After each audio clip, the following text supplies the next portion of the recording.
피곤하신 우리 시청자님들도 좀 많으실 것 같아요. 일부 우리 시청자님들 중에는 저희 FOMC 생중계부터 함께하신 분들도 또 많으실 테고 그러셔서 사실 CPI와 FOMC 어떻게 보면 어제 밤부터 시작해서 미국 일정을 쭉 따라가신 분들도 좀 있지 않을까라는 생각이 듭니다. 혹시 정리가 좀 안 되셨고 FOMC에 대해서 사실 모른다라는 분들이 있으시다면 지금부터 주목을 해보셔도 좀 정리가 되시지 않을까라는 생각이 듭니다. 시장이 기다리고 있던 6월 FOMC가 마무리가 됐고요. 리뷰 방송 기다리시는 분들 많습니다. 또 저희가 함께 하겠습니다. 전문가 두 분 모셨는데요. 테이블앱의 케빈강 대표 그리고 글로벌 파트너스 이성웅 이사 두 분과 함께 하겠습니다. 바로 모셔볼까요? 어서 오세요. 네, 안녕하십니까. 케빈강 대표님 반갑고요. 네, 이성웅 이사님 또 이 시간 통해서는 처음이네요. 네, FOMC 리뷰는. 네, 오늘 잘 부탁드리겠습니다. 두 분도 잠 잘 못 주무셨어요? 어떠세요? 출연해야 돼서. 출연해야 돼서. 출연해야 돼서 보고 오느라. 네. 이사님도 피곤하실 것 같아요. 저는 보통은 그냥 잠드는데요. 이번에는 오늘은 9시 반 지표 발표 보면서 잤고 그다음에 한 4시쯤 깨서 시장 반응 한번 보고 그렇게 하고 나왔습니다. 그러게요. 사실 보통은 일찍 자고 FOMC 때문에 좀 일찍 일어나자 뭐 이럴 수도 있는데 어제 같은 경우는 좀 CPI와 또 겹치는 이런 날이었기 때문에 그것부터 보면 못 주무시는 분들이 많았을 것 같다라는 생각이 들어서 또 말씀을 드렸고요. 그래서 전반적으로는 어떻게 평가를 하셨는지 한 분 한 분씩 좀 들어보겠습니다. 대표님 먼저 말씀해 주실까요? 일단은 그냥 역시 말을 두리뭉실하게 잘하는구나. 네. 그다음에 계속 뭐 데이터 드리븐으로 가겠다고 계속 얘기를 한 거고, 그다음에 디스인플레이션 된다고 얘기했고, 그다음에 고용도 균형돼 있다고 얘기했으니까 더 이상 뭐 나쁘게 볼 수 없는 코멘트를 했고, 그다음에 기타 다른 부분들은 뭐 계속 넘어가면서 얘기를 했는데 기본적으로 새로운 프레임워크를 뭐 다음에 이번엔 얘기 안 하지만 과연 그 새로운 프레임워크가 또 뭘까? 궁금하기도 하고. 궁금한 생각이 들면서 예전에 20년도에 잭슨홀 미팅에서 이제 평균 물가 목표제라는 거를 만들어서 안 내려갈 것 같았거든요. 안 내려갈 것 같으니까 평균을 내가지고 내려가게 만들겠다. 이렇게 바꾼다고 했는데 지금 생각해보니까 그런 거를 지금 계속 우리가 얘기하고 있지 않잖아요. 네. 지금 계속 PC 얘기만 계속하고 있고 그러다 보니까 코어만 계속 얘기하고 코어 PC만 얘기하고 있으니까 그래서 그때 얘기했던 그런 프레임워크를 다시 끌어내지 않을까? 그래서 아니면 이제 고용이나 뭐 이런 재정 정책까지 합쳐진 뭔가를 새로운 이제 측정하는 지금은 2% 막 이러고 있잖아요. 근데 이제 그 2%를 뭔가 이제 프레임워크를 바꾼다는 얘기는 좀 더 큰 그림의 뭔가 자기네가 잘 모니터링 할 수 있는 그런 걸 만들어내지 않을까라는 생각이 좀 들었어요. 기준을 좀 바꾸는 어떤 프레임워크라는 논의를. 게 논의하는 포커스를 지금은 그냥 딱 이렇게 4개 딱 찍어서 가는데 그걸 다 없앨 수는 분명히 없을 거고 그거는 그냥 GDP 요소니까. 근데 이제 나머지 새로운 부분들이 무엇이 바뀔까? 왜냐하면 체감적으로는 다들 이제 인플레이션이 있다고 생각하는데 데이터는 디스인플레이션이잖아요. 그러니까 이제 뭔가를 바꾸는 모습이 좀 있지 않을까라는 생각이 들었습니다. 그리고 이제 롱런 부분을 바꾼 게 임팩트가 있어서 2.6에서 2.8로 바꿨으니까 장기금리는 오히려 이제 올라가면서 장당히 금리차가 줄어들 거라고 생각을 했는데 안 줄어들더라고요. 그래서 왜 안 줄어들지? 그 시사점이 또 어떻게 보셨어요? 그런 거는. 그러니까 단기도 안 내려온다는 얘기죠. 네. 단기도 쉽게 안 내려오겠다라는 생각이 들어서 오히려 굉장히 매파적이었던 거라고 생각은 들어요. 저는. 그래서 왜 안 빠지지? 거기다 이제 2번이라고 대부분의 사람들이 예상을 했는데 이제 저는 조금 아웃라이어라고 한다고 1번이라고 썼는데 1번이라고 발표를 했잖아요. 근데도 불구하고 안 빠지잖아요. 그러니까 이제 그러면서 오히려 올랐고 그래서 결국은 CPI가 이겼구나. FOMC보다.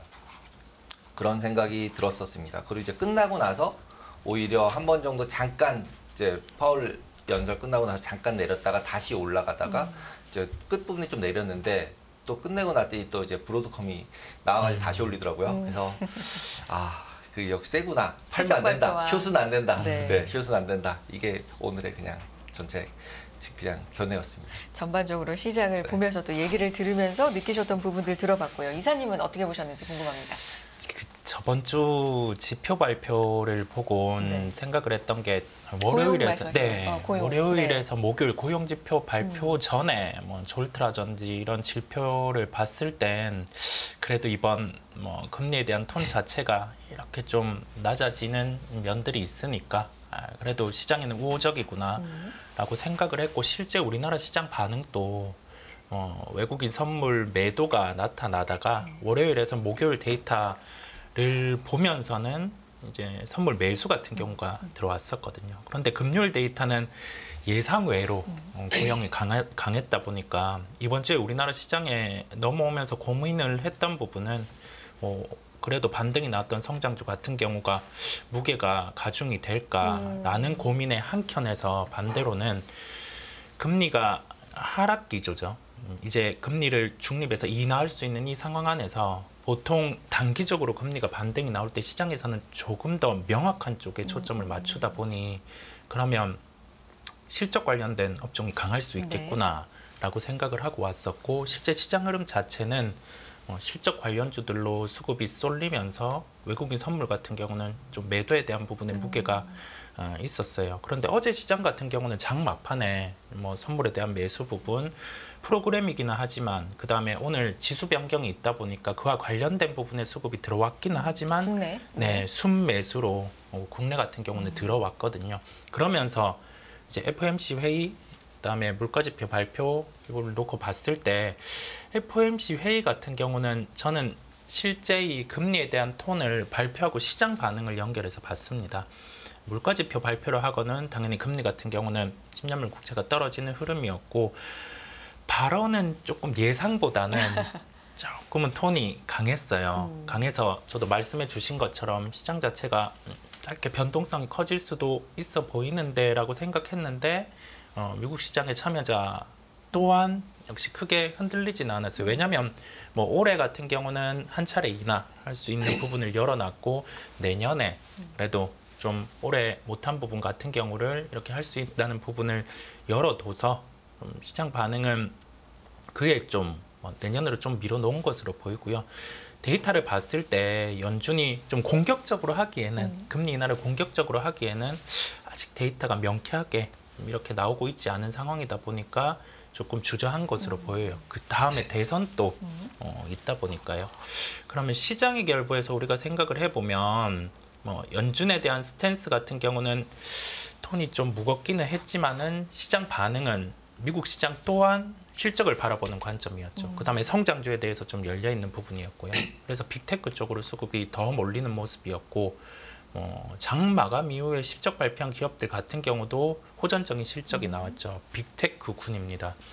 우리나라가 상대적으로 좀 밸류에이션 측면에서는 주가들이 IT 쪽은 미국 대비해서는 프리미엄을 못 받고 있기는 한데 이제 금리에 대한 부분의 확정 그 부분을 놓고 미국의 10년물 국채 반응 같은 경우도 한 4.3%대 이 부분이 나타난 거 보면 우리나라 시장에게 좀 우호적으로 흘러갈 수 있을 것 같아요. 이 부분은 신흥국단에서 중국의 비중을 외국인은 좀 줄이고 있는 상황이에요. 그러면 그 밸런스 조정이 필요하다는 점이거든요. 그랬을 때 우리나라 같은 경우에 비중을 좀 충분히 늘릴 수도 있을 것으로 보입니다. 네. 그래서 우리나라 쪽도 IT 그다음에 성장주군, 금리에 반응하는 제약 바이오 이런 쪽 같은 경우는 주가가 좀 긍정적일 수 있음을 열어두겠습니다. 아무래도 이사님은 우리나라의 시장에 또 영향이 어떨지 중심으로도 많이 말씀을 해주셨습니다.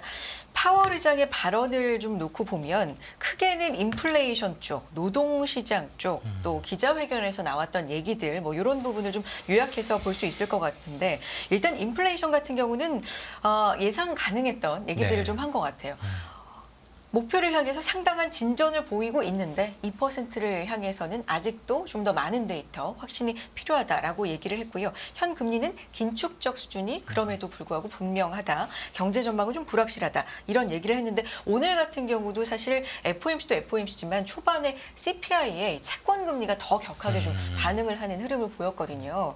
인플레이션에 대한 반응들, 언급들 이런 부분 어떻게 보셨는지 대표님 궁금합니다. 그러니까 솔직히 매크로적으로 보면은 침체라고 우기는 사람들 되게 많거든요 지금. 이미 침체다. 근데 주가는 왜 이렇게 계속 가냐 이렇게 얘기하고 그다음에 실제로 주식 중에 신고점 갱신한 게 주가 지수는 갱신을 계속하고 있지만 한 지금 95% 그러니까 그 신고가 갱신한 게 5%밖에 안 된대요. 그러니까 나머지는 다 갱신을 못 하는 거예요.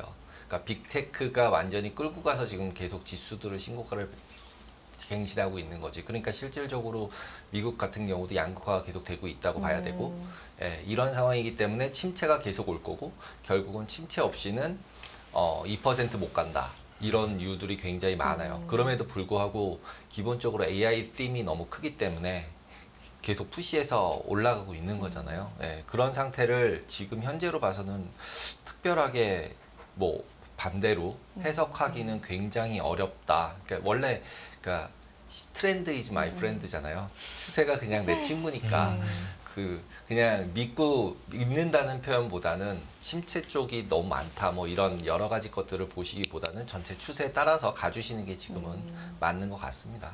인플레에 대해서도 뭐 지금 사실 다 오르는 게 아니라 몇 가지 네. 이 AI 줄기를 가지고 있는 기업들이 정말 끌고 가는 거다라는 얘기 해주셨지만 물가도 마찬가지고 오늘 기자회견 질문 중에서도 사실 체감하는 거는 굉장히 좀 아닌데 나쁘다. 네. 나쁘다. 뭐 이런 질문도 좀 나왔는데 거기에 대해서는 명확한 답변은 들을 수는 없었지만 어쨌든 체감과는 좀 다르게 숫자로는 나오고 있으니까. 둔화되는 걸로 네. 나오고 있는 상황들. 그런데 그 가운데에서도 이 부분이 좀 눈에 띄는데 사실 우리가 CPI 나올 때마다 주거비에 대한 네. 얘기를 상당히 좀 많이 하지 않습니까? 끈적끈적하다. 근데 시차를 두고 내려갈 거다. 그런데 이게 약간 속도가 느리다는 걸 오늘은 좀 인정하는 듯한 발언도 있었습니다. 이 부분 또 눈에 띄지 않았습니까? 어떠세요? 어쨌든 근데 이제 계속 네. 슈퍼코어 얘기하니까 그렇죠. 예, 그러니까 슈퍼코어 만들어서 주거비 빼버리잖아요, 자꾸. 그러니까 이제 그러니까 보고 싶은 걸로 이제 모아서 더 보는 거고 변동성이 큰 부분들은 계속 빼겠다고 얘기를 하고 있는 거기 때문에 기본적으로 그 부분에 있어서 마이너스까지 나온 거거든요, 슈퍼코어는. 그렇죠. 그러니까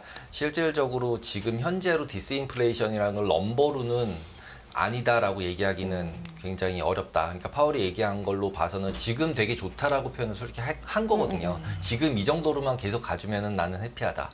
이런 느낌이었기 때문에 이 정도를 근데 조금 더 보고 싶다. 그쵸. 더 숫자로 확인하고 더 싶다. 확인하고 싶다. 네. 이게 계속 나올 거라는 자신이 없다는 거잖아요. 이렇게 계속. 그러니까 이제 그 부분을 확인할 때까지는 계속 가는 건데 그러는 와중에 아까 말씀드린 것처럼 양극화라는 얘기를 드린 게 한쪽이 무너지면 특히 지금 현재 같은 경우는 상업용 부동산이 또 다 쑥 죽었는데 계속 뒤에서는 뭔가 이슈들은 계속 있거든요. 지금 현재도 이미. 그리고 이제 그쪽 이제 미국 부동산 관련돼 있는 쪽에서 일하는 친구들 만났는데도 되게 안 좋은 것 같고 분위기도 안 좋고 그리고 실제로 지금부터는 리파이낸싱이 시작이 됐어요. 그러니까 리파이낸싱이 안 되면 망하는 거거든요. 근데 망하는 게 지난번에 굉장히 큰 게 하나가 망했고 그러면서 원금을 못 찾아가고 한 20% 로스, 30% 로스 나면서 끝났거든요. 후순위들은 뭐 당연히 다 날린 거고 예, 그런 상태이기 때문에 지금 이제 리파이낸싱에 실패하는 것들이 계속 커지면 이제 미국으로 봐서도 블랙락이나 만든 이런 펀드들로 만드는 것들, PE들이 만들어 놓은 것들, 물론 그게 개인들 돈은 아니에요. 대체적으로 다 기관 투자가나 큰 데들 돈이기 때문에 그래서 오히려 그런 부분에 있어서는 어떤 식으로든 해결을 하지 않을까라는 좀 파지티브하게 생각을 해주려고 하는데 그 부분이 해결이 안 되면 지금 임팩트가 생길 수 있는 부분들은 분명히 있는 거는 인지를 하고 있어야 하고 그러나 빅테크가 계속 가니까 어쩔 수 없이 가는 거는 그냥 가는 거다. 그래서 너무 이렇게 파지티브하게 보거나 너무 네거티브하게 보거나를 다 할 수 없는 상황이기 때문에 파월도 지금처럼 얘기한 게 굉장히 페어하게 저는 얘기했다고 생각을 해요. 뭐 끝까지 봐야 된다. 나도 잘 모르겠다. 데이터 보고 얘기하자. 계속 이거잖아요. 결론적으로만 얘기하면. 그래서 파월이 모르는 거 우리가 예상하고 맞힐 수 있을까? 이거는 좀 어렵지 않을까라고 생각됩니다. 뭐 FOMC 할 때마다 데이터 디펜던트 얘기는 이제 너무나 많이 끝까지 해서. 하잖아요. 네, 그렇죠? 맞습니다. 오늘도 마찬가지로. 그런데 점점 더 이게 좀 심화될 것 같은 건 뭐냐면 사실 다가오고 있는 거 맞지 않습니까? 지금 9월이냐? 뭐 11월이냐? 이런 부분이니까 그때까지 데이터가 정말로 좀 완화되는 쪽으로, 그러니까 원하는 쪽으로 꾸준히 확인이 된다면 9월에 정말 할 수도 있는 거기 때문에 지금부터는 정말 데이터들이 좀 중요하지 않을까라는 생각도 드는데 전반적으로 또 이사님 어떻게 보셨는지 궁금합니다. 네. 모든 상황이 처음이다 보니까 그런 것 같아요. 이 정도 금리 톤에서 연준 입장에서는 뭔가 풀어놓은 돈을 걷어들어야 되는 면도 있다 보니 계속 좀 데이터 의존적이라는 점을 강조하는 것 같습니다. 보면 세부적으로 인터뷰 내용을 봤을 때도 우리가 뭐 물가지표와 관련된 보고서는 이제 인플레이션 둔화의 진전 그렇죠. 여기에 의미를 둔다라고 네. 했는데 또 한 번 강조한 단어가 짚어주신 것처럼 데이터 의존적이라는 네. 단어를 계속 강조를 했어요. 그래서 뭐 데이터와 관련해서 실제 지금 나오는 지표들을 봤을 땐 연준이 뭐 금리 인하에 대한 자신감을 키우는데 도움은 되고 있지만 그래도 확인할 게 좀 단계적으로 남아 있다라는 점을 계속 내비쳤고요. 그래서 또 이 표현을 했잖아요. 향후 몇 달간 우리가 뭐 인플레이션 관련된 지표가 좀 이렇게 둔화되는 걸 보여주면 그때 뭐 9월 금리 인하 같은 경우를 결정하겠다라고 이런 멘트들을 봤을 때는 과거의 연준 같은 경우는 철저한 미국을 위한 우리 정책에 대해서 그다음에 이런 뭐 물가에 대해서 그 부분에 대한 고려는 방향성을 잡아놨으면은 지표 같은 경우가 조금 틀어지더라도 진행하는 경우가 많았는데 지금 같은 경우는 처음에 말씀을 제가 드린 것처럼 겪어보지 못한 부분에 이 기간이다 보니까 조금 더 신중한 것 같아요. 조금 더 신중하다라는 표현은 뭐냐라고 하면 시장에는 좀 더 유리할 수도 있다라는 거죠. 이 유동성 자체가 주식시장에서 빠지고 있지 않은 상황 안에서 조금 더 실적 중심으로 이렇게 집중해서 좀 흘러갈 수 있는 부분을 또 한 번 강조를 드리고요. 그래서 지금 시장에서는 물론 뭐 금리가 낮아지는 환경에서는 원론적으로는 성장주에 초점을 맞춰서 우리가 미래 실적을 가지고는 업종을 봐야 한다라고 하지만 조금 더 확실하게 실적 중심의 업종들 미국 빅테크도 비싸지가 않습니다. 밸류에이션 측면 보면 과거에 우리가 IT 버블 그다음에 데이터 센터 투자 사이클 그다음에 뭐 5G 투자 이럴 때 빅테크의 실적에 대한 주가 수준의 반응보다 지금은 뭐 실제 이익이 나오는 상황이고 그다음에 매출 총이익 자체도 아직 그래서 꺾이지가 않았어요. 그렇다 보니 충분히 이게 용인이 되는 거죠. 조금 다른 케이스로 인해서 지금 시장 자체는 좀 체력을 가지고 흘러간다라고 보시면 되고 그다음에 과거 시장을 보면 우리가 보통 썸머 랠리라고 하는 부분이 실제 지금 시장에서도 발생을 하고 있다 보니까 크게 뭐 시장이 조정이 당장 나올 것처럼 생각은 안 하셔도 되겠습니다. 네. 또 하나 주목하고 있던 게 이제 고용, 노동에 대해서 어떻게 표현을 하느냐. 왜냐하면 지난주에 고용 지표가 나왔을 때 굉장히 좀 헷갈렸던 부분들이 많기 때문에 어떤 지표는 아닌데 어떤 지표는 굉장히 아직 과열된 것처럼 나오기도 하고 하다 보니까 이 부분에 대해서 어떤 멘트가 있을지 궁금했습니다. 좀 정리를 해보면 일단 노동시장은 그래도 균형을 찾아가고 있다라는 얘기 좀 반복을 했고요. 또 근데 너무 금리를 일찍 혹은 늦게 인하하면 이 상황이 좀 무너질 수 있다, 무산될 수 있다, 조심스러운 모습들, 그리고 최대 고용 목표에 집중하고 있다. 실업률도 지금 뭐 4% 수준 괜찮다. 이거 계속 좀 강조를 했고요. 고용에 대한 언급들 또 어떻게 보셨는지 이 부분 좀 넘어가 볼까요? 고용은 원하는 대로 됐다라고 생각이 들어요. 어느 정도 균형이라는 표현이 그리고 예전 요 전번에 나왔을 때는 우리는 이제는 인플레이션은 됐다고 생각하고 고용만 볼 거야 이거였는데 이번에는 다 볼 거야잖아요. 네. 뭐 성장률도 볼 거고 인플레이션도 볼 거고 고용도 볼 거고 뭐 다 볼 거야 이렇게 나왔기 때문에 이젠 다 보는 걸로 바뀐 거죠. 지난번에 할 때는 고용 포커스 했고 그 전에 할 때는 인플레이션 포커스였는데 이젠 다 볼 거야 라고 했기 때문에 어느 정도는 그러니까 페드 안에서도 지금 현재 수준의 지표 수준들은 어느 정도 안정이 됐다라고 보는 것 같습니다. 그래서 이제 그 중에서 어느 쪽이 튀는지를 계속 봐서 결정을 하겠다. 그리고 하나만 봐서 결정하는 게 아니다. 계속 그러잖아요. 고용 물어보면 너 그것만 보고 결정하는 거 아니야. 뭐 이거 보냐고 물어보면 아니야. 이것만 보는 거 아니야. 난 다 보는 거야. 이렇게 바뀐 거기 때문에 지금부터는 이제 고용만 보거나 이런 쪽보다는 전반적인 부분을 더 봐야 되지 않을까라는 생각이 듭니다. 어쨌든 팬데믹 그 이전 수준으로 좀 찾아가고 있다라는 걸 계속해서 좀 강조를 하고 뭐 이민 그 중에서 원인이 있다라는 얘기도 여러 번 반복을 했습니다만 천천히 냉각되면서 균형을 찾고 있다라는 얘기 좀 했고요. 그래서 전반적으로 보면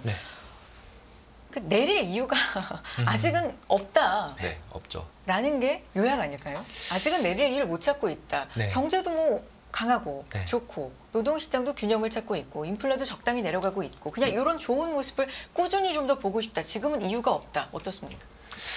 맞아요. 지금 물가에 대한 해석을 보면 이게 고물가인지 저물가인지에 따라서 좀 갈리는 것 같아요. 네. 보통 뭐 지나봐야 알 수 있겠지만은 고물가 환경에서 금리 인하가 단행이 됐을 때는 시장은 안 빠졌어요.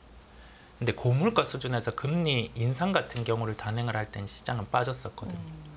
그렇다 보니까 뭐 이 금리 수준에 대한 해석이 다 다르기는 하지만은 이게 시장 정도의 수준이라고 하면은 금리에 대한 변화가 있을 때 시장은 조금 변화는 있을 수 있어요. 그런데 지금은 이게 뭐 시장만 해석해 본다라고 하면 금리 인하 몇 회, 그다음에 뭐 내년에 얼마, 과연 진행하냐 마냐 이걸로 시장 반응이 좀 나타나는 상황이다 보니까 특히 우리나라는 이게 미국의 뭐 물가 수준 데이터에 더 민감하게 최근에는 반응을 하죠.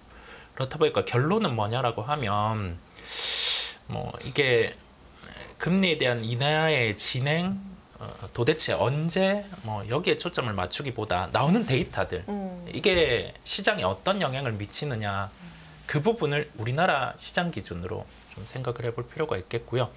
결론은 뭐 금리에 대한 방향이죠. 이게 과연 인하를 자연스럽게 할 수 있느냐 없느냐. 그런데 지금의 데이터 방향 같은 경우는 조금 물음표가 있는 거죠. 예, 경기와 결부에서 봐서는.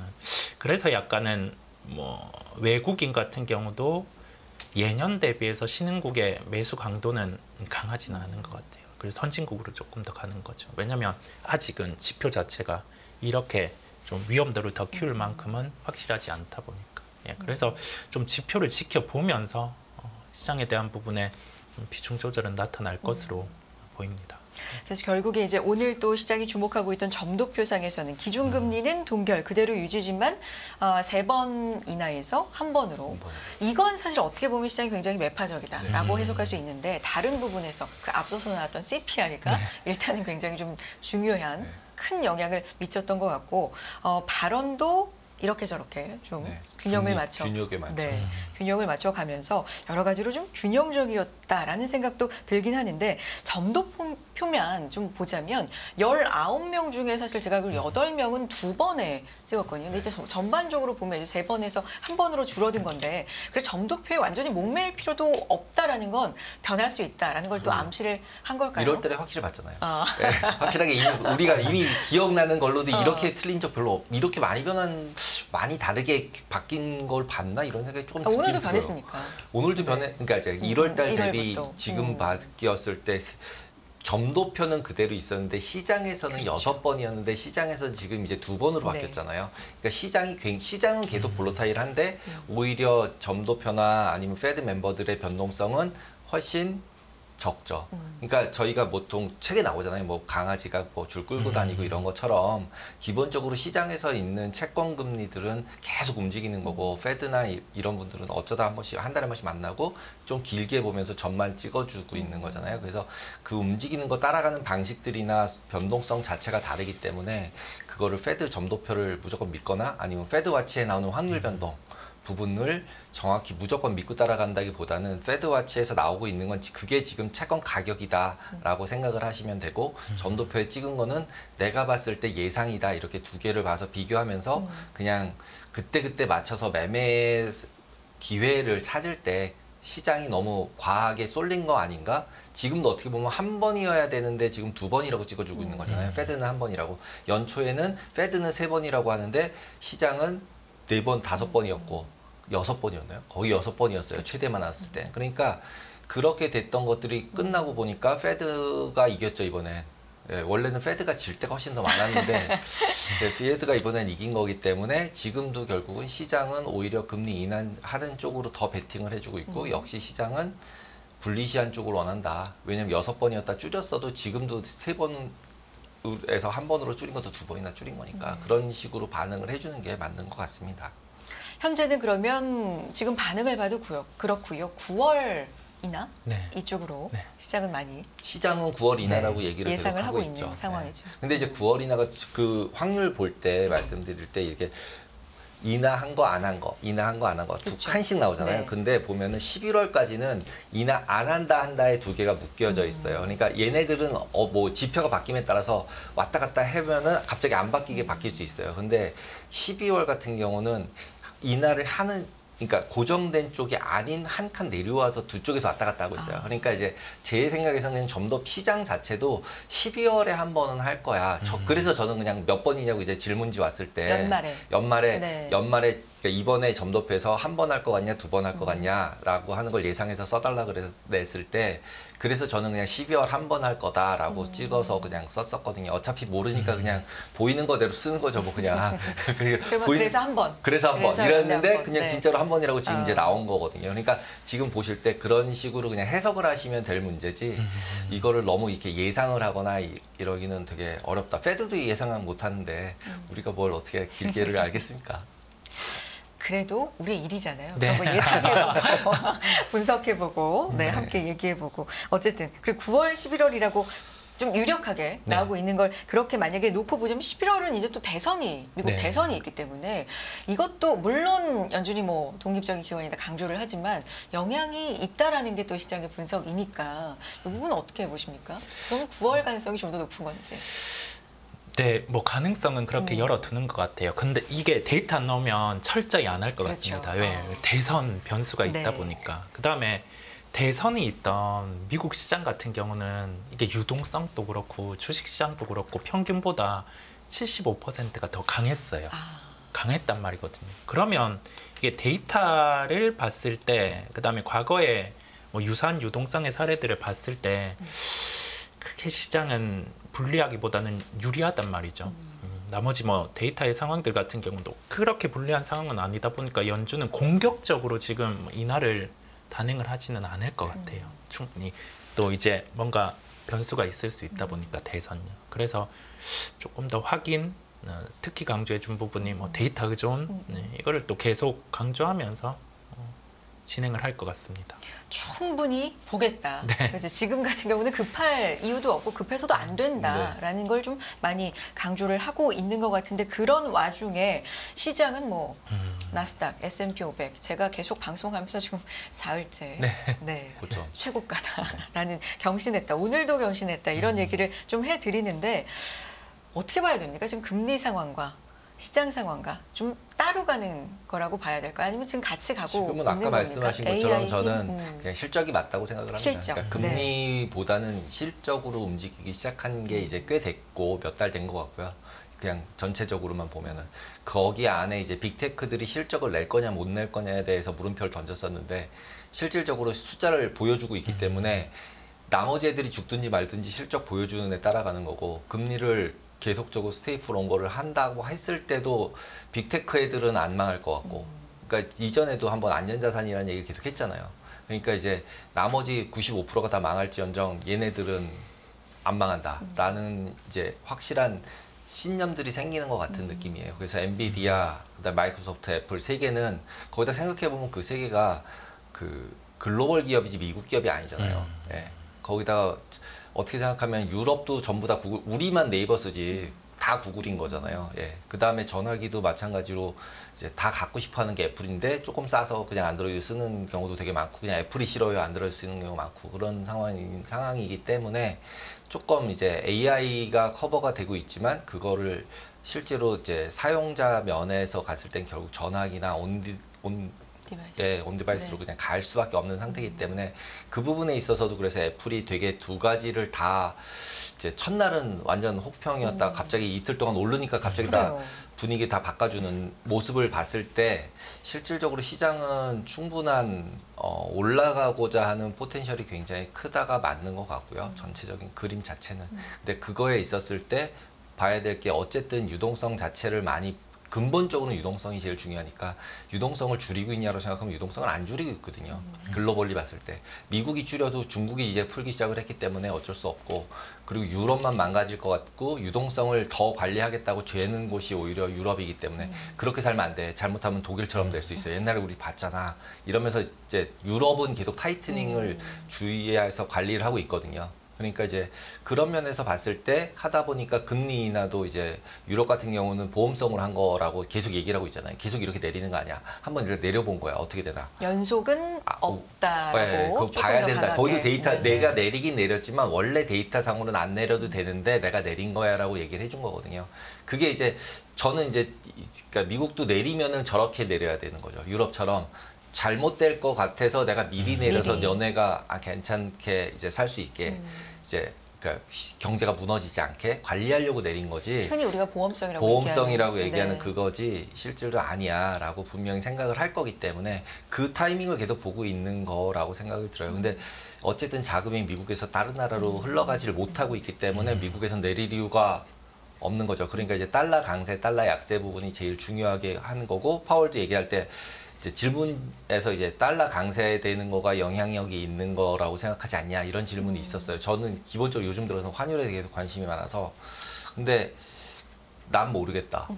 예, 이렇게 대답을 한 거거든요. 그냥 한마디로 딱 하면 그건 내가 할 바 아니다. 우리가 하는 어떤 일. 내가 해야 될 일은 그러니까 페드가 해야 될 일은 인플레이션하고 고용을 맞추는 게 내 롤이지. 계속 물가와 고용. 네, 물가와 고용이 내가 할 일이지 네. 환율은 난 모르겠고 그리고 그 얘기는 되게 무섭더라고요. 여기 잘못하면 1,500원 가는 거 아니야? 막 이런 느낌이 들더라고요. 그러니까 뭐냐면 너네들이 약세가 계속돼서 힘들든지 말든지 거기서 이제 질문자는 이제 미국이 그렇게 해서 달러 강세를 만들어 놓으면 나머지 이머징 국가들이나 나머지 나라는 다 힘들거든요. 이제 그렇게 됐을 때 그거에 어떤 영향이야 이렇게 물어봤더니 난 모르겠어 이렇게 얘기한 거잖아요. 그러니까 아이씨 그럼 미국 주식이 계속 답일 수밖에 없다는 얘기잖아요. 그러니까 이제 그런 부분들을 고려해서 생각을 계속 해보면은 뭐 어쩔 수 없이 빅테크 위주로 가고 글로벌이기 때문에 계속 안전한 부분으로 가고 그러면 그게 계속 올라가면 미국 같은 경우는 주식 투자자가 많으니까 가처분소도 계속 늘어나고 있는 거고 가처분소도 그 개인의 부 자체가 계속 늘어나고 있기 때문에 주식 투자가 많으니까 그러니까 이제 그런 상황으로 봐서는 소비도 그렇게 죽을 것 같지 않고 그런 상황인 것 같습니다. 이사님께는 그 미국 시장과 연관된 우리 시장 얘기까지도 좀 아울러서 여쭤볼까요? 네. 이 이후에 이제 시장 어떻게 반응을 할지, 우리는 어떻게 대응을 해야 될지 이 네. 부분도 좀 짚어주세요. 데이터가 나오고 나선 미국은 좀 장막판이라 주저했던 것 같아요. 이 데이터를 해석해서 그냥 뭐 주식 비중을 줄이기에는 물가 지표가 너무 또 이렇게 네. 괜찮았고 하다 보니까 주저를 한 것 같은데 시장 반응은 오늘 밤에 오는 미국 시장 반응이 중요할 것으로 보이고요. 우리나라 시장은 우선은 뭐 이게 방향이 상승한다, 하락한다 이것보다 확인해야 될 부분은 환율의 역의 반응 자체는 시장이 우호적이었고요. 뭐 우리나라 시장 동시만기라서 변동성이 커진다 이건 1차원적이죠. 환율의 방향은 상승에 유리하고요. 그다음에 여기에 대응해서 외국인 선물의 방향성이 중요한데 우선은 매수로 나타날 가능성이 높아요. 그러면 시장 자체는 상승이 유리하기는 합니다. 그 안에서 반응들 유동성 자체를 놓고 봤을 때는 오늘은 뭐 IT 쪽의 반등, 그다음에 성장주 쪽, 뭐 제약바이오 쪽의 반등을 열어두고 나서 이제 그러면 단기적인 시장 방향 말고 우리가 6, 7, 8의 방향은 어떤 식으로 좀 흘러갈 수 있는지 큰 그림이 그리고 갈 필요가 있는데 아까 데이터에 대한 부분을 말씀드렸잖아요. 6, 7, 8월 같은 경우는 예년의 시장이 보통 1년의 시장을 놓고 봤을 때는 65% 정도가 상승에 대한 강도가 더 강했어요. 근데 아까 대선이라는 부분을 대입했을 때는 한 10% 정도 강도가 더 강해지는 거죠.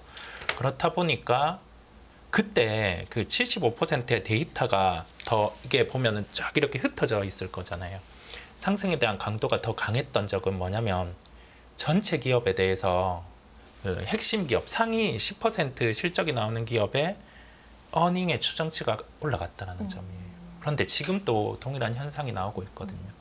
그렇다 보니까 시장 자체는 지금은 조정이 나오면 매수할 수 있는 시장이고요. 근데 다만 변수는 시스템 리스크가 발생을 했을 때는 이 전략은 깨집니다.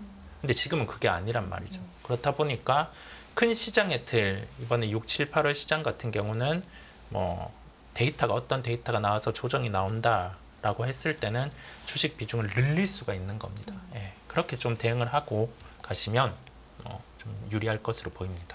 지금 우리 시장까지도 우리 시장 얘기를 해주신 거예요, 이사님. 사실 네. 우리 시장, 그러니까 그냥 전반적인 시장 얘기를 그렇구나 하고 듣고 싶어도 네. 요즘은 좀 분리해서 여쭤보게 돼요. 아, 왜냐하면 분리. 우리 시장이 워낙에 좀 따로 가는 흐름들, 네. 안타까운 흐름들이 많다 보니까 우리 시장은 구체적으로 어떻게 보고 계시는 거예요? 이 부분 또 동일한 네. 전략이에요. 아. 예, 미국, 뭐 우리나라 일각에서는 시장 참여자분들이 우리나라 시장 국장은 이게 약간 매수를 이제, 해서 가지고 가기 힘들지 않냐. 전 그렇게 생각하지 않아요. 네. 이게 대응에 대한 영역 부분에 업종이 있는 거고 그 부분은 실적에 따라서 방향성이 결정되기보다는 뭐 소위 말하는 모멘텀, 고급스러운 용어 사람들이 얘기하는 이 부분으로 반응하는 업종 같은 경우가 그런 거고 실적이 답보되는 종목입니다. 특히 살펴봐야 될 거는 실적 추정치 변화거든요. 그런 종목 같은 경우는 매매를 뭐 우리가 기술적인 부분 미국 시장이 오르고 내려서 이거를 줄이고 뭐 채우고 그런 것보다는 끌고 갈 수 있는 거예요. 실적이 꺾이지가 않으니까 그게 IT거든요. IT기는 한데 뭐 우리나라에서는 SK 하이닉스와 삼성전자 지금 뭐 주가가 이렇게 괴리가 벌어져 있고 뭐 HBM3를 납품하니 많이 이런 식으로 그렇죠. 생각은 하는데 결론은 뭐냐면 이게 마지막 IT 사이클의 마지막에 실적으로 발생하는 부분은 뭐냐면 다 올라가는 거예요.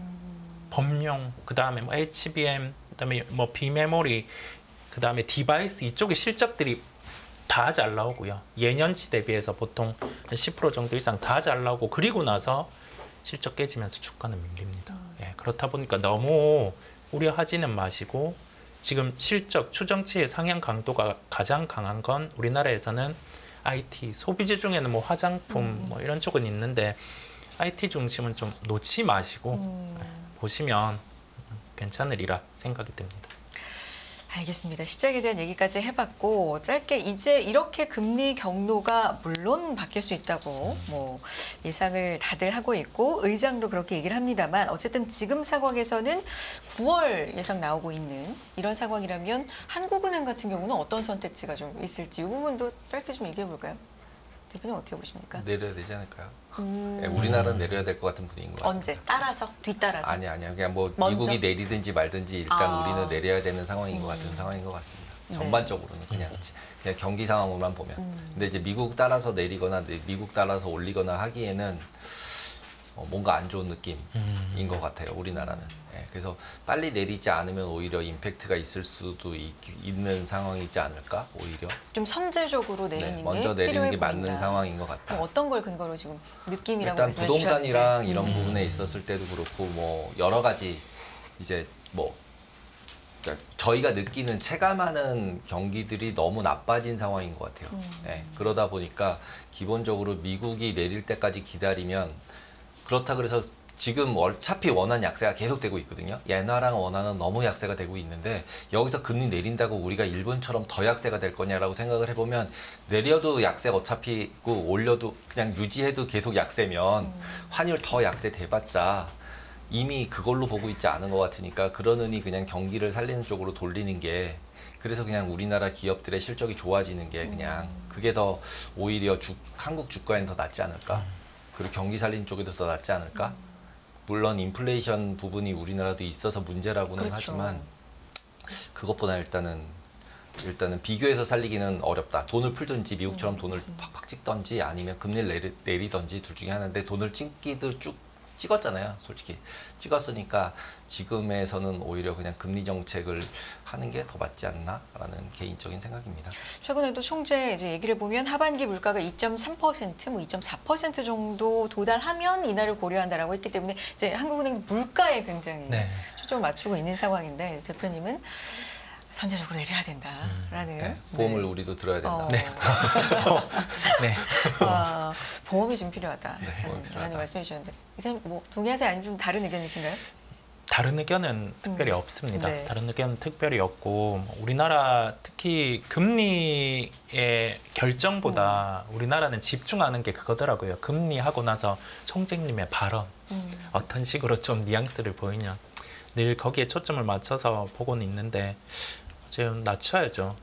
낮추고 어떤 식의 시장 반응을 좀 가질지. 그런데 뭐 짚어주신 것처럼 건설, PF 이런 부분이 아직 발목 잡고 있다 보니까 그거를 잘 풀어나가는 정책을 내놓기를 빕니다. 만약에 낮춘다면 네. 국내 시장 반응은 좀 어떤 식으로? 긍정입니다. 네, 뭐 부정으로 받아들이지는 않을 거예요. 네, 긍정으로 볼 수 있겠고요. 뭐 그때 또한 유동성이 집중되는 쪽이죠. 성장에 초점 맞춰서 움직일 수 있을 것으로 보이고 바닥에 턴어라운드 쪽 뭐 업종 같은 경우는 그때 반응을 할 수 있을 것 같아요. 내년 실적 좋아지는 뭐 2차 전지라든지 이런 쪽 그런 게 그때는 반응을 좀 더 할 수가 있겠습니다. 알겠습니다. 오늘 두 분과 여기까지 함께 할게요. FOMC에 대한 두 분의 리뷰, 보신 소감부터 해서 시장에 대한 이야기, 우리 증시에 대한 얘기까지 나눠봤습니다. 테이블앱의 케빈 강 대표, 글로벌 파트너스 이성웅 이사 함께했습니다. 두 분 고맙습니다. 감사합니다.